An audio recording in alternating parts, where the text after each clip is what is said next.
Kembali lagi di Generasi Mecin, masih dari Albergo Resto and Lounge di Beleza Suites dari Jalan Letjen Supomo nomor 34, Arteri Permata Hijau Jakarta Selatan.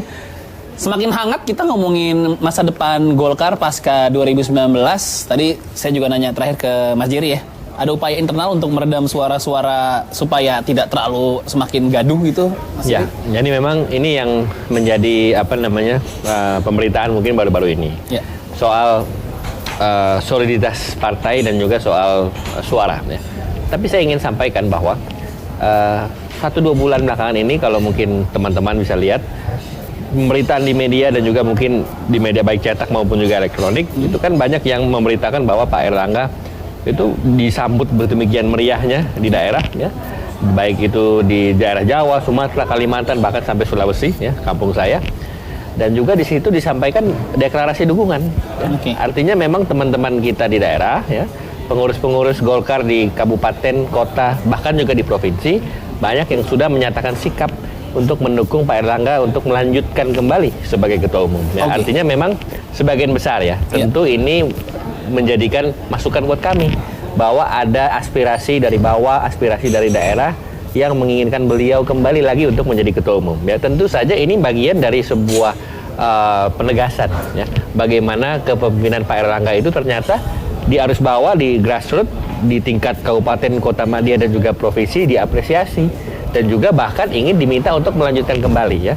Nah, saya pikir ini merupakan sebuah bukti bahwa Golkar solid ya, bahkan mungkin bisa dibilang Golkar itu kompak ya, bahwa ada suara-suara mungkin yang tadi seperti ditanyakan Mas bahwa gimana nih untuk menyatukan suara. Saya pikir itu bagian dari dialektika kita dalam berdemokrasi di Partai Golkar. Tetapi tidak dapat dipungkiri bahwa fakta yang ada, deklarasi yang ada itu nyata, dukungan-dukungan yang ada itu terjadi dan bahkan itu dideklarasikan dalam sebuah forum resmi yang melibatkan tidak hanya DPD Golkar pengurus di provinsi maupun kabupaten kota, tetapi juga mengundang DPP.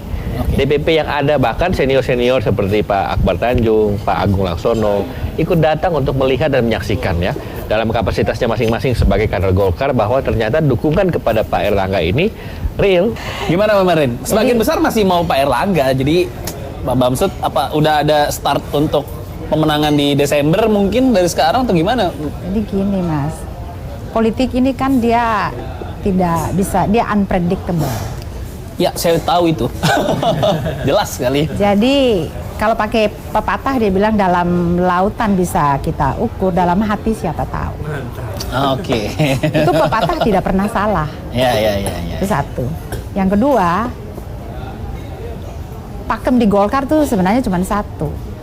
Dan dia berlaku umum ya untuk semua organisasi.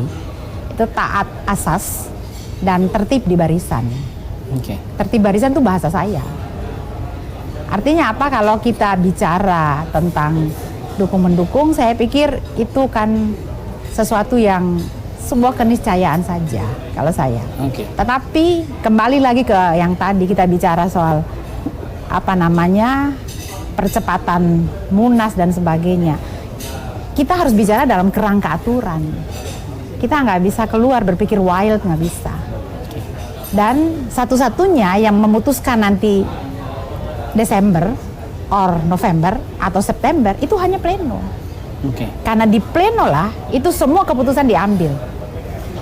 Tapi kita ada sekitar kurang lebih 261 suara. Kalau misalnya terjadi deadlock, ruang yang dibuka oleh aturan kita voting.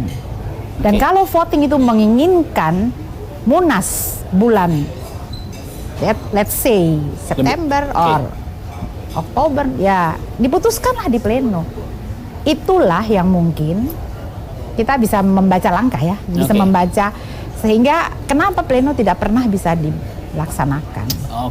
Mungkin itu jadi salah satu alasan untuk mengulur karena waktu. Karena kita nggak bisa bicara di luar bahwa jangan nanti pleno saja di Desember, nggak bisa. Kita kembali kepada aturan. Putusan pleno itu di pleno lah kita putuskan mau nanti hari ini laksanakan Munas. Jadi karena Pak Erlangga juga kita putuskan dan kita aklamasi dalam pleno. Kita tidak bikin Munas. Ya Mas ya?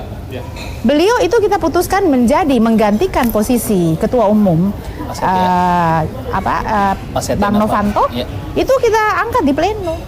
tidak di bikin Munas ya? Munas, dan itu dimungkinkan. Ada ruang yang dibuka oleh aturan untuk bisa seperti itu.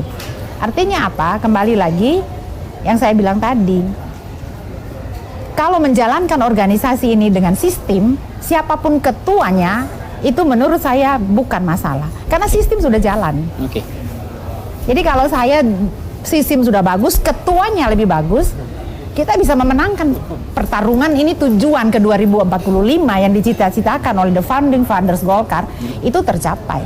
Artinya kita jangan sebagai partai pemenang kedua terus. Golkar ini partai besar, Mas. Ya, Iya. itu saya setuju tuh. Iya, kita harus bisa memenangkan pertarungan untuk merebut RI 1.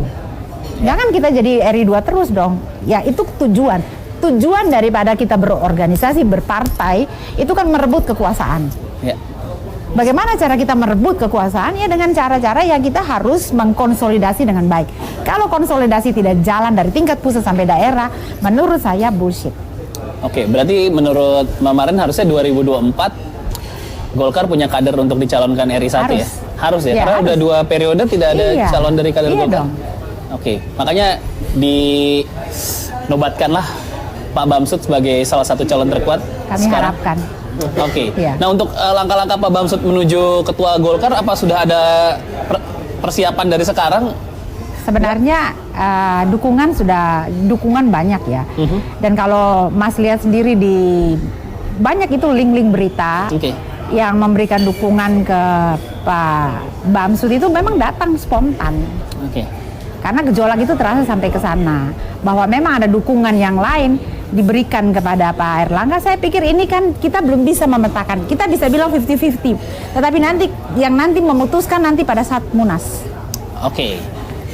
Siapa yang keluar sebagai pemenangnya?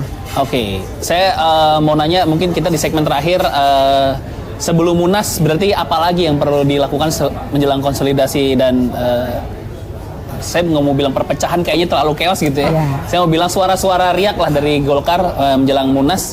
Karena biasanya sebenarnya ini bukan pertama kali terjadi di Golkar, memang setiap menjelang setelah pemilu selalu ada suara-suara, kemudian Munas, setelah itu muncul ketua baru dan muncul partai baru. Oke, abis ini kita bakal baik lagi, jangan kemana-mana, tetap di Generasi Mecin.